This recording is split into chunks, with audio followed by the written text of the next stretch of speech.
শেরপুরে বেড়েছে ভাইরাস ও ঠান্ডাজনিত রোগের প্রকোপ। সদর হাসপাতালে রোগীদের উপচে পড়া ভিড়। আক্রান্তদের আবার বেশিরভাগই শিশু। তবে জনবল সংকটে হিমশিম অবস্থা চিকিৎসকদের। ভোগান্তিতে রোগী আর তাদের স্বজনরা।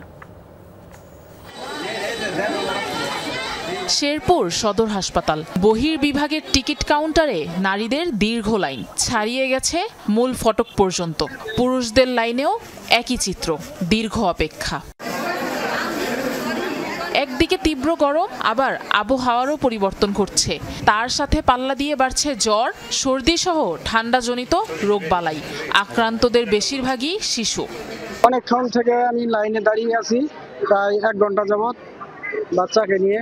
বাচ্চার জ্বর ঠান্ডা প্রচুর। আমার বাচ্চা 4 দিন হয়েছে, হাসপাতাল নিয়ে আসি, জন্ডিস হয়েছে। হাসপাতালে শয্যা সংখ্যা 250। সেখানে গড়ে ভর্তি থাকছে দ্বিগুণ। বেশি রোগীর চাপ শিশু ওয়ার্ডে। বেড না পেয়ে অনেকের ঠাঁই হয়েছে বারান্দা ও মেঝেতে। বাড়ছে দুর্ভোগ। বাচ্চার ঠান্ডা, শ্বাসকষ্ট। 1 সপ্তাহ যাবত এখানে আসছি, এখনো ভালো হইতেছে না। আরো 3 দিন যাবত থাক হয়েছে। রোগীর জন্য একটা নার্স থাকা উচিত, কিন্তু সেই অনুযায়ী আমাদের আসলে 4টা না, মানে 20টা রোগীর জন্য একটা নার্স আমাদের নাই। আমাদের নার্সের সংখ্যা একটু বাড়ানো হয়, তাহলে আমরা মনের মতো করে সেবা দিতে পারবো। হাসপাতাল কর্তৃপক্ষ বলছে সীমিত জনবলের কারণে গলদঘর্ম অবস্থায় তারাও। তবুও সাধ্যমতো স্বাস্থ্য সেবা দেওয়ার চেষ্টা চলছে।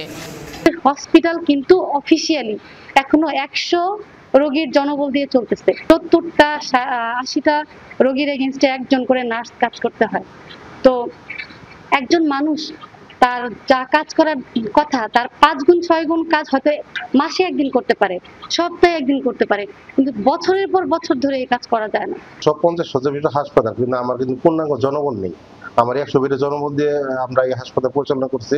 100 বেডের আমার জনবল এখানে শর্ট আছে। আমরা স্বল্প জনবল নিয়ে, আমাদের স্বল্প রিসোর্স নিয়ে আমরা রোগীদের যথাসাধ্য ভালো সেবা দেওয়ার চেষ্টা করতেছি। হাসপাতালের বহির্বিভাগে প্রতিদিন গড়ে 800 থেকে 1000 জন রোগী সেবা নেন। আফরোজা লামিয়া, যমুনা নিউজ।